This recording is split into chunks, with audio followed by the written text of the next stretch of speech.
Hi everyone, I'm Kevin the Peener. I'm continuing my series on this book club review featuring Brendon Burchard's The Charge.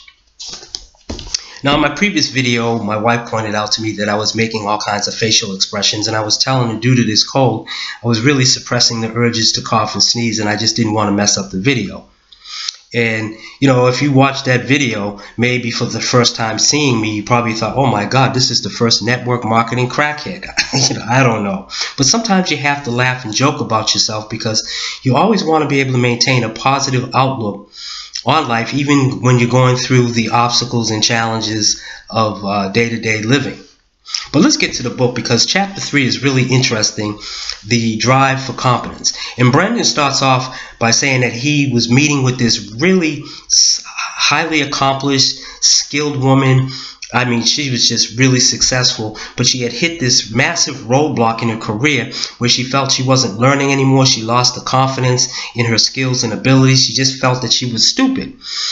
And I don't know if you can relate to that, but in my past, I had spent 25 years as an architectural draftsman, never had the desire to be an architect, but I had accomplished the fact that I could start a consulting company for architects, and I had become really good at it.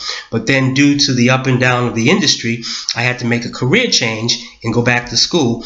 And leaders in the workforce development sector would say that most Americans were going to make 1 or 2 career changes in their work lives, and that happened to me.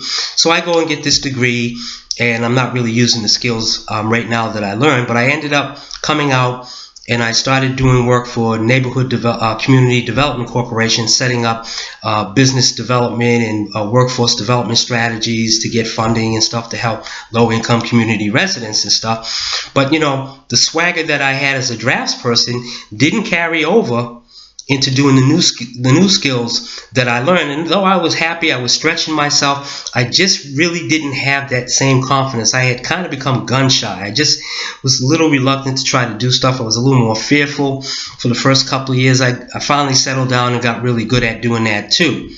And that's how I kind of relate to this story that Brendon's talking about. But reading on into the chapter, and it has a lot more nuggets, but I just wanted to focus on this because this is how I relate my story to what he's telling about this woman. So he tells this woman, I want you to sit down and I want you to write down all of your achievements and accomplishments that you've obtained for the past 10 years, for that past decade.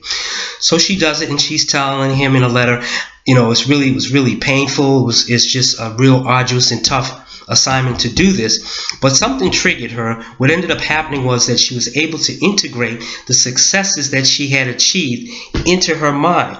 So it changed her mindset. Maybe it was some voice in her mind that was telling her she wasn't learning anymore, she was stupid, but she found out she had been continually learning the entire time, even when she sat down and told Brendon she had this problem. So what he says later on in the chapter, he said, there are 3 activator steps that you must take if you're in this situation so that the drive for competence you have control over.